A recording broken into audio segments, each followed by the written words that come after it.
बिस्मिल्लाहिर्रहमानिर्रहीम। अस्सलामुअलैकुम व्यूअर्स, आज हम जिस टॉपिक पे बात करेंगे वो है एनीमिया या खून की कमी। ब्लड, पहले तो हम ब्लड के बारे में थोड़ा सा जान लेते हैं। ब्लड का जो अहम एक सब्सटेंस होता है जिसे लोहा या आयरन कहा जाता है, ये हमारी बॉडी का एक बहुत ही नुमायाँ जुज़ होता है। आयरन की काफ़ी मिक़दार ब्लड में मिलती है। हमारी डेली डाइट में भी आयरन काफ़ी मिक़दार में पाया जाता है, और जब किसी को इसकी ज़्यादा क्वांटिटी खिला दी जाती है और ब्लड के अंदर आयरन की मिक़दार को अगर ज़्यादा कर दिया जाता है तो उसका सेकेंडरी एक्शन ये होता है कि भूख बढ़ जाती है और हार्ट बीट थोड़ी स्ट्रॉन्ग हो जाती हैं और ब्लड के अंदर ताकत आ जाती है, काम करने को जी चाहता है और थोड़ी फ्रेशनेस फील होती है।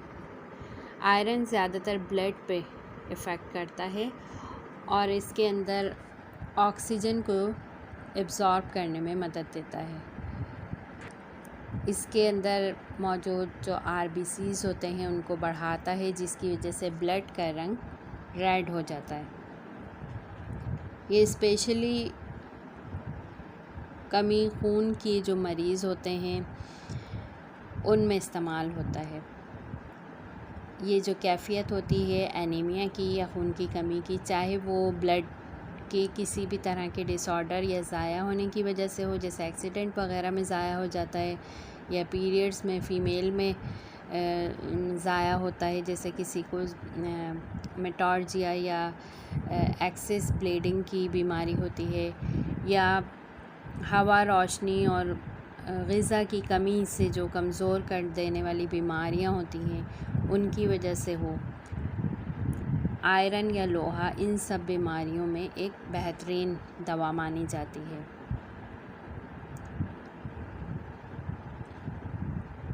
इसकी जो आम सिम्टम्स होते हैं वो जो ब्लड की कमी के होते हैं वो अमूमन कमज़ोरी होती है, नाताकती, निढाली, हर वक्त तबीयत गिरी रहना, बेचैनी, सांस फूलना। इसके अलावा मसल्स में स्पाज़म या फड़कन जिसे कहते हैं, कपकपी होना और पेन होना, कहीं ना कहीं दर्द रहना। इसके अलावा जो फेस होता है वो येलोइश सा रहता है, होंठ खुश्क रहते हैं, फटे हुए होते हैं। इसके अलावा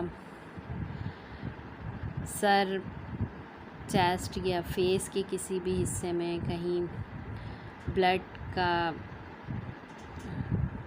जमा हो जाना, या वेंस जो होती हैं वो थोड़ी सी स्वेल कर जाती हैं।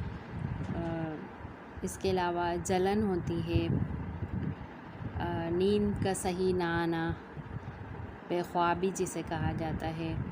इसके अलावा पीरियड्स का जल्दी होना या ज़्यादा होना या ज़्यादा देर तक रहना। इसके अलावा ब्लीडिंग का किसी भी पार्ट से ब्लीडिंग होना, जैसे कि नाक से ब्लीडिंग होती है जिसे नक्सीर कहा जाता है, यूट्रस से या किडनी से। इसके अलावा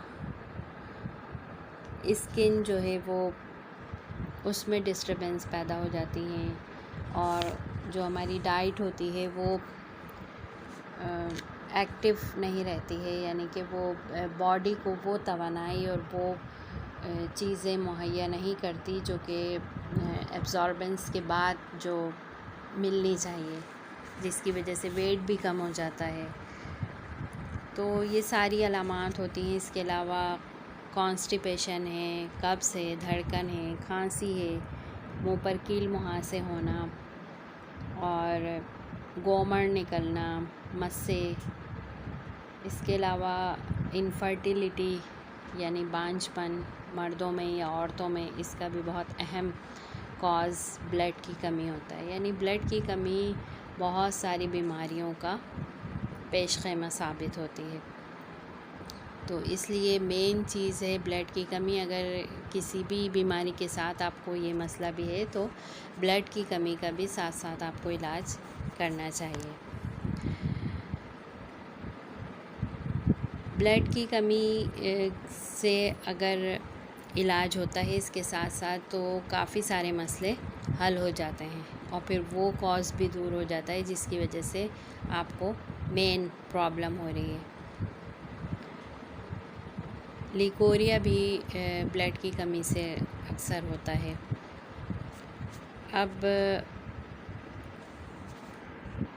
अब इसके लिए हमें कोई ऐसी मेडिसिन या सप्लीमेंट वग़ैरह चाहिए होते हैं जो कि हमारी इन प्रॉब्लम्स को दूर करे, हाज़मे की ख़राबियाँ, ख़ारिश और आसाबी तकलीफ़ात दूर करे और ताकतवर ब्लड पैदा करे। और तो इसके लिए हम मेडिसिन या सप्लीमेंट यूज़ करते हैं और कुछ हम अपनी ग़िज़ा पर भी ध्यान देते हैं। ग़िज़ा में हमें टमाटर, पालक, आयरन वाली चीज़ों का ज़्यादा से ज़्यादा इस्तेमाल करना चाहिए। फलियाँ और ग्रीन वेजिटेबल्स, दूध, दही, अंडे, गोश्त, इन चीज़ों का ज़्यादा से ज़्यादा इस्तेमाल करना चाहिए ताकि खून की कमी और इसके जो साइड इफ़ेक्ट्स होते हैं खून की कमी की वजह से जो बीमारियां सामने आती हैं उनको दूर किया जा सके।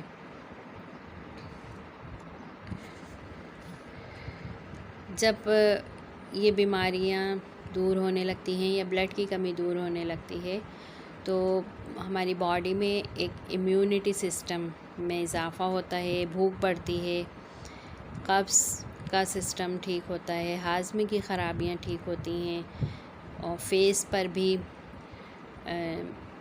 थोड़ी रेडनेस आती है और रंग रूप भी निखरने लगता है।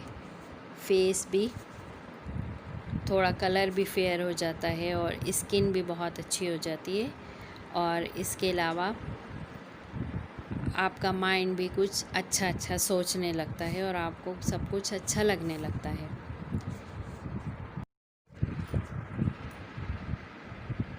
व्यूअर्स, अब हम एनीमिया के ट्रीटमेंट की तरफ आते हैं। तो आज हम आपको इसका एलोपैथिक ट्रीटमेंट बताते हैं। टैबलेट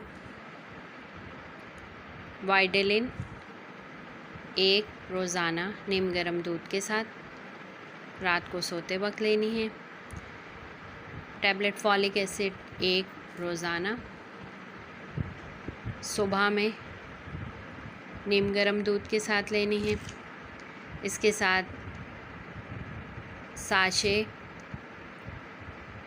सी मैक्स 1 गिलास पानी में घोल के 1 रोज़ाना लेना है। इसके साथ आपने एक सप्लीमेंट लेना है इंश्योर का, वो 1 गिलास दूध में 2 चमचे डालकर रोज़ाना रात को सोते वक्त पीना है।